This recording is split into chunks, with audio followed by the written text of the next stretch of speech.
通關嘅便利化啦，因為包括咗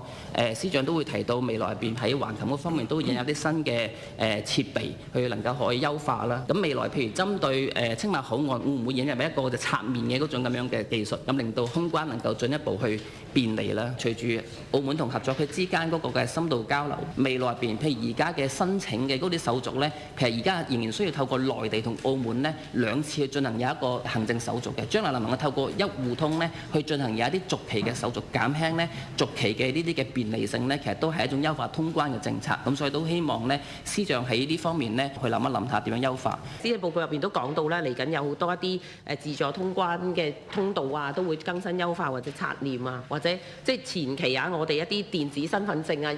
我的通關啊，一戶通，其實就係用喺關閘呢啲即係兩個閘機嘅，三門閘機又未用得嘅。即係其實未來一個安排部署會係點樣呢？即係都希望司長會去介紹，包括早日張永春司長講到啦，橫琴單牌車嘅一個北上嘅政策，應該今年都預計會實施嘅口岸。嗰個壓力會非常大，包括而家澳車北上嘅港珠澳大橋口岸，其實壓力都非常之大。喺呢啲即係預備上面啦，通關嘅一啲通道啊安排上面咧，即係同頭先梁孫玉議員講到嘅一啲通關便利性上面有啲咩工作咧咁樣？關於通關會否喺青茂口岸加入呢個側鏈嘅通關技術呢？嗱，呢個呢就我哋首先喺橫琴方面係進行有關嘅呢個試驗。今年嘅呢個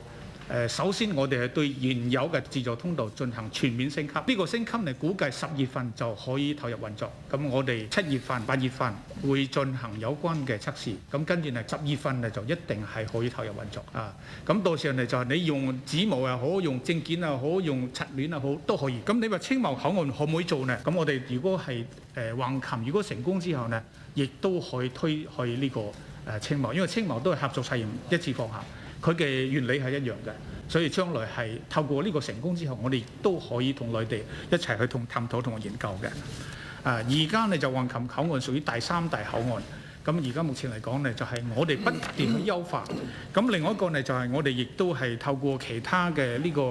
譬如講通關二維碼使用啊，又或者係其他口岸嘅優化措施。